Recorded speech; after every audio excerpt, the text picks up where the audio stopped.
হঠাৎ করে কে যেন আওয়াজ দিল ঘরের দরওয়াজায়, আল্লাহ কারীম আমি ভিক্ষুক, আমার কিছু ভিক্ষা দাও। স্বামী বেচারা ডাক দিয়া কয়, এখন মেজাজটা কেমন লাগে? ও স্ত্রী কি করা যায়? কয় কিছু ভিক্ষা দিয়া দাও। কয় দিব না। কেন দিবা না? আমার আব্বাকে দেখছি কোনোদিন সাইল রে ফিরাইয়া দেয় নাই। আল্লাহর আইন হলো, ও বান্দা, ওয়া আম্মা সাইলা ফালা তানহার, সুয়ালকারী ভিক্ষুকের কখনো ধমক দিবি না, খবরদার। পারো না ক্ষমা চাইয়া বিদায় দাও, ধমক দিবা না, কারণ মাজলুমের চোখের পানির বরদোয়া জাগায় কবুল হয়ে যায়। নাফরমান বান্দা স্ত্রীর কথা কানে না দিয়া স্ত্রীকে বলে, তোমার এত দরদ কেন? তুমি দিয়া দাও, আমি দিব না। স্ত্রী বলে, না, খালি হাতে ফিরাইয়া দিও না, তুমি তো তারে কোটি টাকা দিবা না, সামান্য দিবা, দিয়া দাও। স্ত্রীর কথা স্বামী না শুনিয়া মেজাজটা কেমন যেন গরম হয়ে গেল। গরম মেজাজ নিয়া দরজার কিনারায় দাঁড়াইয়া ভিক্ষুকের ইচ্ছা রকম গালাগালি করল, রে বেহায়া বেয়াদব, যে কোনো সময় এসে দরজায় দাঁড়াও, লজ্জা করে না? বের হয়ে যায় এখান থেকে, না হয় ঘাড় ধাক্কা দিয়া বের করে দিব। এইভাবে ধমকাইয়া যখন বিদায় দিল, ভিক্ষুকটা চলতেছে বাড়ির দিকে, আর চোখের পানি বেয়ে বেয়ে পড়ে গাল ভিজে যাচ্ছে। আর আসমানে তাকাইয়া ডাক দিয়ে বলে, মালিক আমি গরিব মানুষ, তুমি আমারে বানাইছো, আমারে ভিক্ষা দিতে পারবে না? বললেই তো হয়ে যাইতো, আমারে কেন গালাগালি করলো? তোমার কাছে বিচার চাই, এই জমিনে আমগো গরিবের বিচার কেউ করবে না, তুমি আসমান থেকে বিচার করো। আল্লাহ কয়, অন্যায় করলে ছাড় দিব, কিন্তু সীমা লঙ্ঘন করলে আর ছাড় নাই। জমিনের মধ্যে আমি জায়গায় বিচার শুরু করব। মদিনার নবী বলেন, দুইটা গুনাহ এমন আছে যেই দুইটা গুনাহ করলে শাস্তি দুনিয়াতেই শুরু, মরার পরে নয়। একটা গুনাহ হলো জুলুম, দ্বিতীয় গুনাহ হলো মা বাবার সাথে বেয়াদবি।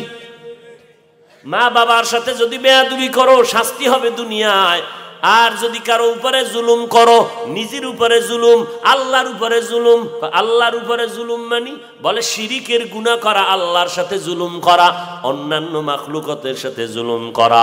যদি জুলুম করো রে বান্দা, তোমার নাম হবে জালেম। যার উপরে জুলুম করবা তিনি হবেন মাজলুম। মাজলুম যখন চোখের পানি ছেড়ে বরদোয়া করবে, সাথে সাথে আরশে আজিমের মধ্যে পৌঁছে যায়, মাঝখানে কোনো পর্দা থাকে না। ভিক্ষুকের চোখের পানি আরশে আজিমের মধ্যে গিয়া ধাক্কা লাগায় দিল। এই ধাক্কায় আল্লাহর আযাব নেমে আসলো এই বেঈমানের উপরে। এত সুন্দর স্ত্রীর পরামর্শ না মানিয়া এই বান্দা স্ত্রীর সাথেও খারাপ ব্যবহার। স্ত্রী কয়, তুমি ভিক্ষুকটারে এমনে ফিরায় দাও, গালাগালি করলা কেন? এবার স্ত্রীকে অকথ্য ভাষায় গালি দিয়ে কয়, তাড়াতাড়ি গাট্টি ডাল, তোর বাবার বাবি তুই চলে যা, এই জমিনে মাইয়ার অভাব নাই, তোর মতো বউ আমার দরকার নাই, তোরে আমি তালাকের সিগন্যাল দিয়ে দিলাম, বাড়ি চলে যা। আরে মাইয়ার অভাব নাই, ডানা কাটা ভরির অভাব নাই, জাতের মাইয়ার বহু অভাব। জাতের মাইয়া অভাব আর অভাব। আল্লাহর বান্দিকে যখন তালাকের সিগন্যাল দিয়ে দিল, আল্লাহর বান্দি চোখের পানি ছেড়ে কান্না করে আর বলে, হে মালিক, এই কি আমার জীবনের পাওনা? আমিও আজ মাজলুম হয়ে গেলাম। স্বামীর সাথে তো বেয়াদবি করি নাই, তুমি কুদরতের ফয়সালা দাও, কোথায় যাব রে মালিক? মাইয়া যতই জাতের মাইয়া যারা, ওরা চায় জীবনে মইরা যাব, তারপরও বিয়া হবে, জীবনে একটা কলঙ্কের দাগ আমার কপালে নিব না। জাতের মাইয়া যারা, আর যেটি অজাত, এটির কোনো হিসাব নাই। আল্লাহর বান্দি ভালো বাবার কন্যা সন্তান, চোখের পানি সেরিয়া কান্না করি, এরপরে শেষ সময় বিদায় নামতেই হবে, থাকতেই দিবে না। আল্লাহর বান্দি বিদায় নিয়ে বাবার বাড়ি চলে গেল কান্না কণ্ঠ নিয়ে। আব্বা জান, আমার কপাল বুঝি খারাপ হয়ে গেল। আল্লাহ কয়, তোর উপর পরীক্ষা, ধৈর্য ধারণ কর। আল্লাহর বান্দা মেয়েটাকে ডাক দিয়ে কয়, ধৈর্য ধারণ করো। আল্লাহর বান্দি ঘরের মধ্যে আসে, এখন বাবার ঘরে থাকে, আল্লাহর কাছে নামাজের মুসাল্লায় বৈশা কান্না করে, কোরআনের তেলাওয়াত করে, আর আল্লাহর কাছে বলে, আল্লাহ তুমি দয়া করে আমাকে মাফ করে দাও। আর একজন জীবনে যদি স্বামী থাকে, তুমি নেককার স্বামীর ব্যবস্থা করে দিও আল্লাহ। 1 বছর পরে অন্যত্র বিয়া হয়ে গেল। এইবার স্বামীটা পাইল খুব ভালো, ভালো স্বামী পাইয়া সুন্দর জীবনের ফুলের বাগানের সংসার চলতেছে। একদিনের ঘটনা ঘটতে লাগলো, ঠিক ওই ভিক্ষুকের ওই জালেমের বাড়ি বসে যেমন কথা বলতেছিল, দুপুরবেলা স্বামী আর স্ত্রী খানা খাইয়া মধুর আলাপে ব্যস্ত ছিল। হঠাৎ আগের মতোই দেখে বাড়ির দরজায় একজন ভিক্ষুক আইসা ডাক দিয়ে কয়, আল্লাহ কারীম আমারে ভিক্ষা দাও, আমারে ভিক্ষা দাও। আমার স্ত্রী ডাক দিয়া কয়, কথাটা শুই না। আমি আমার স্বামীকে বলতে বলতে যাবো, এর মধ্যে দেখি স্বামী কয়, বিবি কথা বন্ধ করে দাও, আমার ঘরে ভিক্ষুক আসে নাই, আল্লাহ পাকের একজন মেহমান এসে দাঁড়ায় গেছে, একটু সময় দেও, আমি মেহমানদের মেহমানদারি করাই। দরজাটা খুলিয়া ডাক দিয়া কয়, চাচা বুড়া মানুষ আসেন, এই দুপুর বেলার টাইম গড়াইয়া গেল, খানা খেয়েছেন? বলে না, বসেন ঘরের মধ্যে বসাইয়া, সামনের দরজা দিয়া খুলিয়া বসাইয়া। এবার স্ত্রীকে কয়, বিবি খানা দানা যা আছে দাও, খানা খায় না নাকি? আজকেও খায় নাই। বলে 3 দিন পর্যন্ত এই ভিক্ষুকটা না খাইয়া কাঁদতেছে, এবার যা পারো দাও। ঘরের থেকে খানা দিলাম, খানা দিয়া ভিক্ষুকটার সামনে বসে বসে খাইতেছে। আল্লাহর বান্দি হঠাৎ করিয়া অজান্তে পর্দার আড়াল থেকে একটা নজর ভিক্ষুকের দিকে পড়ে গেল। স্ত্রী একটা নজর তাকাইয়া দেখিয়া ঘরের ভিতরে গিয়া এবার চোখের সামনে কাপড় দিয়া কান্না করে, মালিক তোমার কুদরত দেখিয়া ভয় পেয়ে গেলাম। স্বামী বেচারা ডাক দিয়া কয়, বিবি আমার তোমার খেদমতে ত্রুটি কয় না, আমার কোনো কথায় তুমি কষ্ট পেয়েছ না, তো কেন কান্না করো? বলে ভিক্ষুকের দেখা মাওলার কুদরতের ভাব আইসে গেছে, কান্না করি। বলে কিসের কুদরত? ভিক্ষুক আসা তো কোনো কঠিন কিছু না, কি কুদরত? বলে ওই ভিক্ষুকটার চেহারায় সামান্য একটু নজর পড়া মাত্র আমার যেন মনে হইল আমার আগের স্বামীর চেহারার মতো দেখা যায়, আমার আগের স্বামীর চেহারার মতো দেখা যায়। বলে বিবি তাই নাকি? বলে হ্যাঁ। এবার স্বামী বেচারা ভালো করে তাকাইলো, তাকাইয়া ঘরের মধ্যে গিয়া কয়, হ্যাঁ মাওলা পাকের কুদরত। এরে বিবি এই স্বামীর ঘরে তুমি ছিলা? বলে ছিলাম। বলে কতদিন? বলে দীর্ঘ বছর। থাকার পর তোমার বাড়িতে কোনো দুর্ঘটনা হয়েছিল নি? কয় হ্যাঁ হয়েছিল। কি? কয় ওই স্বামীর বাড়ি থাকতে একজন ভিক্ষুক গিয়া আমার দরজায় দাঁড়াইয়া আল্লাহ কারিম বলে যখন ডাক দিয়েছিল, আমার স্বামী ওই ভিক্ষুকটারে পারে না, ঘাড় ধাক্কা দিয়া বের করে দিবে, গালাগালি করেছে। আমি স্বামীকে বাধা দেওয়াতে স্বামী আমার সাথে খারাপ আচরণ করিয়া তালাকের আওয়াজ দিয়ে আমাকে ঘর থেকে নামাইয়া দিছে। স্বামী বেচারা কয়, আল্লাহ পাকের কুদরত বড় কঠিন, তোমার মতো একটা নেককারিনী স্ত্রী পাইয়া ওই বেঈমানের জালেম ধইরা রাখতে পারে নাই। ওই জালেম তোমার সাথে জুলুম করলো, ভিক্ষুকের সাথে জুলুম করলো। মাওলার কুদরতের কারিশমা কত বড় কঠিন। ওই দিন যে ভিক্ষুকের সাথে খারাপ আচরণ করেছিল, তোমার মতো একটা ভালো স্ত্রী পাইয়া তোমার সাথেও জুলুমা করেছে, শুকর আদায় করে নাই। আমার আল্লাহ কুদরতের দরজা দিয়া ওই ভিক্ষুকের চোখের পানি কবুল করে নিয়েছে। আল্লাহ তাআলা তোমার স্বামীর ঘরে গিয়া হালকা একটু চাউল পাইতো, ডাল পাইতো, এটা দেয় নাই। কিন্তু আমার মাওলার কাছে চাইলে কি না পাওয়া যায়। ওই ভিক্ষুক যখন কান্না করেছিল, আল্লাহ তুমি মেহেরবানি করে বিচার করো। আল্লাহ ফয়সালা করলো, আমি আল্লাহ তোরে চাউল দিব না, ডাল দিব না, কি দিব দেখ। এ স্বামী, ও বিবি, তুমি জানো না ওই দিন তোমার ওই জালেম স্বামীর ঘরে যেই ভিক্ষুক দরজায় দাঁড়াইয়া চোখের পানি ছেড়ে ভিক্ষা চেয়েছিল, আর ওই জালেম ঘাড় ধাক্কা দেওয়ার মতো গালাগালি করে বিদায় দিয়েছিল, ওই দিনের ভিক্ষুক অন্য কোনো পুরুষ নয়, ওই দিনের ভিক্ষুক ছিলাম আজকের তোমার আমি স্বামী। আমি ছিলাম সেই দিনের ভিক্ষুক। আমি মালিকের কাছে এত কান্না কানছি, ও দয়ার মালিক আমারে সামান্য চাল দিবে, দিতে পারলো না। আল্লাহ কয় তোরে চাল দিব না, আমি আল্লাহ তোর কান্নার কারণে চালের মালিক শুদ্ধা তোরে হাদিয়া দিয়ে দিব। আজকে আমারে চাল দেয় নাই, ওই ঘরের মালিক, ওই ঘরের রত্ন তোমার মতো নেককারিনী বিবি আল্লাহ আমাকে হাদিয়া দান করেছে। শুকরে নেমত নেমত আফজু কুনাত কুফরে নেমত আজকাফত বিরু কুনাত হামদুল্লাহ শুকরে লাগায়া জুলমিনান হাজরিয়া নাজরি বর হালেমান লা ইন শাকারতুম লা আযীদান্নাকুম। ও বান্দা নেয়ামতের শুকর আদায় করো, সুস্থতাকে নেয়ামত মনে করো। অসুস্থ হওয়ার আগে অসুস্থ রোগীটার কাছে গিয়া দেখ সুস্থতার দাম কত। যার চক্ষু নাই তার কাছে গিয়া দাঁড়াও, দেখো তার কাছে চোখের দাম কত। পঙ্গু হসপিটালে গিয়া দেখো তোমার আমার মতো কত বান্দার পাও রড দিয়ে টানা দিয়া রাখছে, কারো হাত নাই। পঙ্গু হসপিটালে ঢুকে দেখবা আমার মাওলা পাকের কুদরত কত কঠিন। আর দুনিয়াতে যত বড় নেয়ামত আছে এর মধ্যে বড় নেয়ামত আমার আল্লাহর দেওয়া হেদায়াত। আর এই জমিনের মধ্যে বড় নেয়ামত আমার সুস্থতা। এই জমিনের মধ্যে বড় নেয়ামত আমার হায়াত। এত সুন্দর হায়াত পাইয়া বান্দা যৌবন থাকতে কেন এই যৌবনটাকে আল্লাহর কাছে ব্যয় করো না? সময় থাকতে ব্যয় করো, বুড়া হইয়া গেলে আর পারবা না রে বাবা। আর তুমি চেষ্টা করলেও হবে না। আল্লাহর কাছে তওবা করো, আল্লাহর নেয়ামতের কদর করো।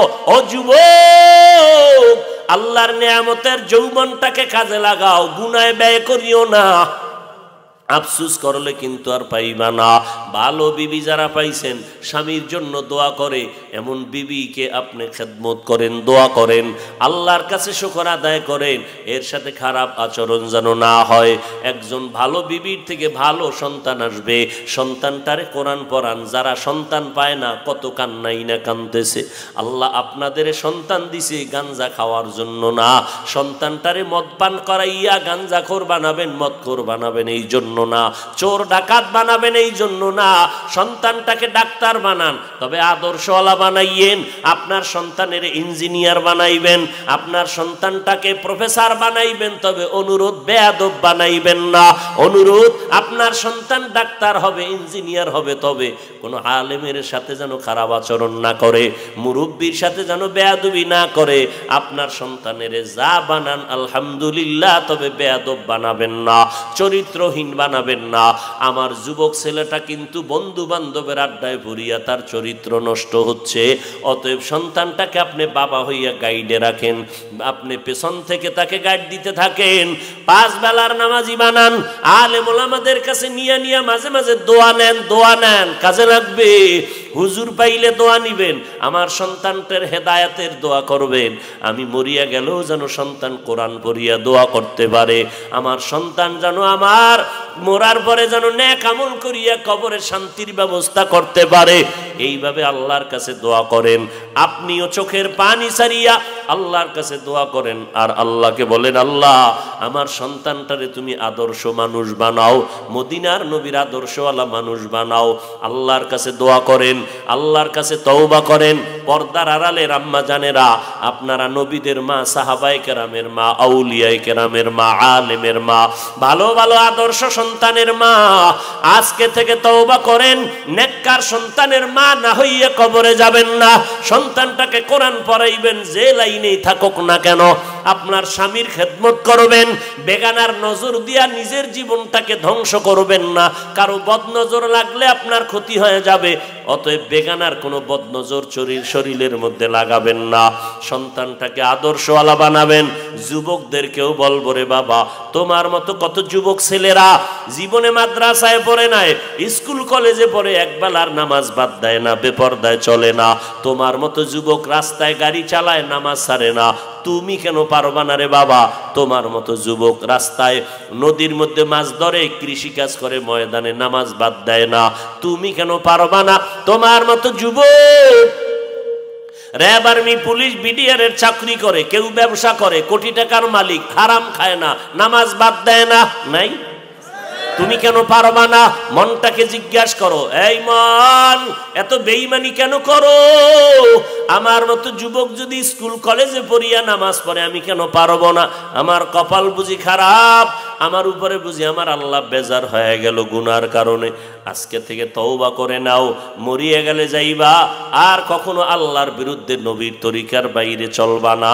মা বাবার সাথে বেয়াদবি করবা না রে যুবক। ওলামায়ে কেরামের বিরুদ্ধে কোনো কথা বলবা না, বরং ওলামায়ে আহলে হকের পরামর্শ নিয়ে নেক আমল করবা, নবীর তরিকায় চলবা, নিজের জীবনটাকে নেয়ামত মনে করবা, দ্বীনের হেদায়েতের নেয়ামত চাইবা, জিন্দেগিটাকে আল্লাহর নবীর মোহাব্বতের লাইনে গড়াইবা। যদি বান্দা পেছনে গুনাহ করিয়েই থাকো, গুনার দিকে নজর করিয়া আল্লাহর কাছে ক্ষমা চাও আর বলো, হে মালিক জীবনে আর গুনাহ করব না, বেপরদায় চলবো না, নামাজ ছাড়বো না, মা বাবার দোয়া নিয়ে চলবো, ওলামায়ে কেরামের পরামর্শ নিয়ে আমল করব, আর কোনোদিন জবান দিয়ে গীবত শিকায়াত মিথ্যা বলবো না, দাড়ি কাটবো না, বেপরদায় চলবো না, দেশ ও জাতির বিরুদ্ধে ষড়যন্ত্র করব না। তওবা করার মতো যদি অন্তরে খাঁটি নিয়ত থাকে, অন্তরে দুর্বলতা যদি না থাকে, খাঁটি তওবার নিয়তে দুটো হাত আল্লাহকে দেখাইয়া দেই। আয় আল্লাহ হাতগুলো কবুল করে নেন, তওবা কবুল করে নেন, তওবার উপরে মজবুত হইয়া চলার মতো তৌফিক দান করেন, আমিন। আলহামদুলিল্লাহি রাব্বিল আলামিন, ওয়াসসালাতু ওয়াসসালামু আলা সাইয়্যিদিল আম্বিয়া ওয়াল মুরসালিন ওয়া আলা আলিহি ওয়া আসহাবিহি আজমাইন। ইয়া আরহামার রাহিমিন, ইয়া আরহামার রাহিমিন, ইয়া আরহামার রাহিমিন। রব্বিরহামহুমা কামা রব্বায়ানি সগীরা। আল্লাহুম্মা ইন্না নাউযু বিকা মিনাল বারাসি ওয়াল জুনুনি ওয়াল জুযামি ওয়া সাইয়্যিল আসকাম। আল্লাহুম্মা ইন্না নাসআলুকা রিযাকা ওয়াল জান্নাহ ওয়া নাউযু বিকা মিন সাখাতিকা ওয়া গাযাবিকা ওয়ান নার। ও দয়ার মালিক, কুদরতের নজর দিয়ে দেখেন, আপনার আশিক পাগলেরা ময়দানে হাজির, ওলামায়ে কেরাম, মুরব্বী, হাজী সাহেব, ব্যবসায়ী, চাকরিজীবী, ছাত্র ভাই, যুবক ভাই, পর্দার আড়ালের মা বোনেরা, কারো হাত খালি ফিরাইয়া দিয়েন না রে আল্লাহ। আমরা গুনাহ করে ফেলছি, শয়তানের ধোকায় তওবার দরজায় ফিরে আসছি, গুনার কারণে বেজার হইয়া ফিরাইয়া দিয়েন না রে আল্লাহ। আমরা আপনার আদরের নবীর উম্মত, নবীজির মোহাব্বতে জিন্দেগির গুনাহগুলো আপনি মাফ করে দেন আল্লাহ। মাহফিল কবুল করে নেন, আয়োজনকারী সহযোগিতাকারীদের কবুল করে নেন। আয় আল্লাহ, দান সদকাকারীদের কবুল করে নেন, মাদ্রাসা কবুল করে নেন, মসজিদ কবুল করে নেন, গায়বী খাজানার থেকে প্রয়োজন মিটায় দেন। আয় আল্লাহ, কামাই রুজি ব্যবসা যারা করে হালাল ভাবে বরকত বাড়ায় দেন, হারাম থেকে হেফাজত করেন। আমার কলিজার যুবকদের দিনদার বানায় দেন।